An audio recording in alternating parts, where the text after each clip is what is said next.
দিন শেষে আমারও কিছু না বলা কথা রয়ে যায়, যা আমি কখনো কাউকে বলতে পারি না। কিছু একান্ত দুঃখ রয়ে যায়, যা নির্ঘুম রাতে দীর্ঘশ্বাসের সাথে ভাগ করে নিতে হয়। So hello everyone, welcome back to my Facebook page and YouTube channel Nupur blog and cook. কেমন আছেন সবাই? আশা করি সবাই অনেক অনেক ভালো আছেন। আমিও ভালো আছি। চলে এলাম আবার একটা নতুন ভিডিও নিয়ে। আশা করি ভিডিওটি আপনাদের কাছে অনেক ভালো লাগবে। তো আজকে আমি সকাল সকাল রান্না শেষ করে মন্দিরে গিয়েছি, উত্তরা 17 নম্বর সেক্টরে ইসকন মন্দিরে। তো এখানে আমি পেঁপে ভাজি করব। পেঁয়াজ কাঁচামরিচের প্রথমে একটু ভেজে নিয়েছি, তারপরে এর মধ্যে যে কেটে রেখেছি যে পেঁপেটা, এই পেঁপেটা দিয়ে দিচ্ছি। এখন এর মধ্যে লবণ আর একটু অল্প পরিমাণ হলুদ দিব। চাইলে আপনারা নাও দিতে পারেন, সাদা ভাজিটা করতে পারেন, ওইটা আরও বেশি ভালো। তো আমি হালকা একটু হলুদ দিয়েছি।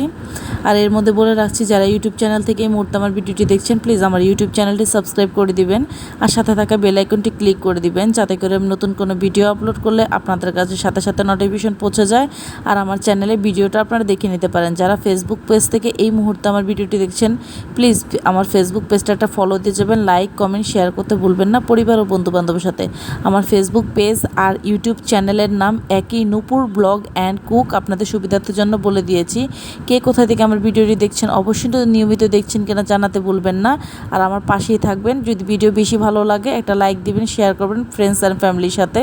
আর ভিডিও অনেকে দেখে যান, প্লিজ একটা রিকোয়েস্ট করে আমার ভিডিওটা দেখে একটা করে লাইক দিয়ে যাবেন। যদি ভালো লাগে তাহলে শেয়ারও করতে পারেন।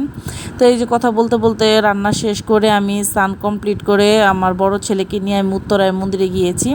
তো গিয়ে দেখি প্রথমে অল্প লোকজন। তো এখানে যে মন্দিরের পর্দাটা খোলাই ছিল, ওনারা মালা জপছিল বসে আর একটু করে কীর্তন করছিল। তখন এখনও পর্যন্ত লোকজন আসেনি। আমি কিন্তু শুক্রবারে গিয়েছিলাম মন্দিরে, ওটা তখনের ব্লগ এখন আমি এডিট করছি। তো এই যে আমি এখানে লোকজনের এখন আস্তে আস্তে করে সমাগম হচ্ছে আর এখানে পূজা চলছে।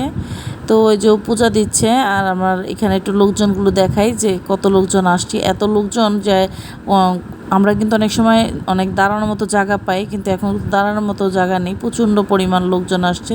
যাক, মন্দিরে লোকজন আসা ভালো। আর আমার ছেলেকে আমি চেষ্টা করি প্রায় মন্দিরে নেওয়ার জন্য, এটা যে কোনো মন্দির হোক, কাছে বা দূরে। মাঝে মধ্যে বাচ্চাদেরকে ধর্মীয় জায়গায় নেওয়া উচিত, পরিচয় করানো উচিত। তো এই তো ছেলেকে নিয়ে গিয়েছি। তো এই কীর্তন শেষে এখানে কিছু একটু গীতা পাঠ করছে। তো এই যে ওনার গীতা পাঠটাও একটু আপনাদের মধ্যে তুলে ধরেছে। আর এই যে দেখতে পাচ্ছেন একটা ওভার হয়ে গেছে, প্রায় 2টার কাছাকাছি। তো আমি 2:20 খাবার খেতে বসেছি, বাসায় আস্তে আস্তে অলমোস্ট 4টা বেজে গেছে। তো আজকের ভিডিওটি আমার এই পর্যন্তই। Thank you for watching.